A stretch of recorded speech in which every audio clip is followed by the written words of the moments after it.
हर बार चुनाव से ठीक पहले नेताओं का एक पार्टी से दूसरी पार्टी छलांग लगाना आम बात सी ही है।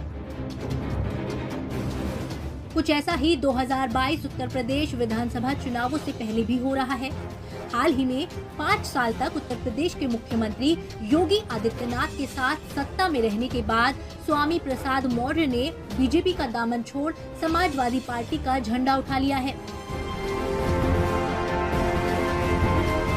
इनके अलावा भी बीजेपी छोड़कर जाने वाले या जाने की तैयारी कर रहे कई नेताओं के नाम चल रहे हैं। नेताओं के इस दल बदल से खुश होने वाले बीजेपी विरोधियों को ये वीडियो जरूर देखना चाहिए, क्योंकि इस वीडियो में हम आपको बताएंगे कि अलग अलग लालच में बीजेपी छोड़ने वाले कई नेता आज किस हालत में हैं। अपने ही पैर पर कुल्हाड़ी मारने वालों की इस लिस्ट में सबसे ऊपर नाम है सावित्रीबाई फुले का। साल 2014 की मोदी लहर में ये उत्तर प्रदेश के बहराइच लोकसभा सीट से बीजेपी के टिकट पर चुनाव लड़ी और करीब 4 लाख से भी ज्यादा वोटों से जीत दर्ज करवाई। लेकिन 2019 में सावित्रीबाई बीजेपी से कांग्रेस में चली गई।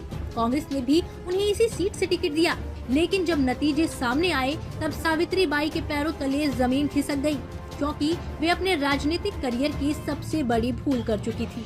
2014 में मोदी लहर की आड़ में 5 लाख से भी ज्यादा वोटों से जीत दर्ज करवाने वाली सावित्रीबाई 2019 में महज 34,000 वोटों पर ही सिमट गई और उनकी जमानत तक जब्त हो गई। वहीं इसी सीट से बीजेपी के अक्षय बरलाल को करीब 5 लाख से भी ज्यादा वोट मिले। अब आते हैं क्रिकेट की पिच पर छक्का लगाने वाले कीर्ति आजाद पर। इन्हें भी लगा था कि बीजेपी से आजाद होने के बाद भी ये राजनीति में चमकते रहेंगे, लेकिन ये उनकी एक बड़ी गलतफहमी साबित हुई और उनके साथ भी खेला हो गया। कीर्ति आजाद को बीजेपी ने 2014 लोकसभा चुनाव में बीजेपी की दरभंगा सीट से टिकट दिया। मोदी लहर में करीब 3 लाख से भी ज्यादा वोट पाकर वो संसद पहुंचे। 2019 विधानसभा चुनावों से कुछ ही दिन पहले कीर्ति ने खुद को बीजेपी से आजाद कर कांग्रेस ज्वाइन कर ली और धनबाद से चुनाव लड़े। कीर्ति आजाद को सदमा तो तब लगा जब इसी सीट से बीजेपी के उम्मीदवार पशुपतिनाथ सिंह को रिकॉर्ड 8 लाख से भी ज्यादा वोट मिले और उनको इसके आधे वोट तक नहीं मिले। उनकी पारी करीब 3 लाख वोटों पर ही सिमट गई। अब बात करते हैं खुद के ही शत्रु बन बैठे शत्रुघ्न सिन्हा की।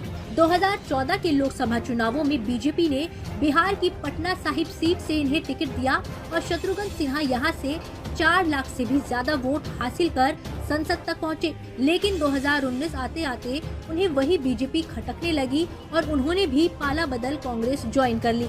कांग्रेस ने भी उन्हें पटना साहिब सीट से ही उतारा, लेकिन इस बार शत्रुघ्न सिन्हा वहां से खड़े उनकी पुरानी पार्टी यानी बीजेपी के प्रत्याशी रविशंकर प्रसाद के आगे टिक भी न पाए।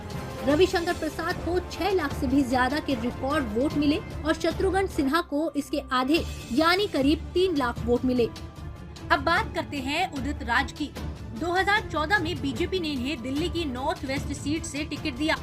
मोदी लहर में ये भी जीत गए, लेकिन 2019 में इन्हें कांग्रेस पसंद आने लगी और इन्होंने बीजेपी छोड़ कांग्रेस ज्वाइन कर ली। उसके बाद इस सीट से बीजेपी के टिकट पर हंसराज हंस चुनाव लड़े और रिकॉर्ड 8,48,000 वोटों से जीत दर्ज करवाई। ये सभी आंकड़े बताते हैं कि बीजेपी का साथ छोड़ने के बाद इन नेताओं के साथ क्या से क्या हो गया और किस तरह से ये अर्श से फर्श तक आ गए।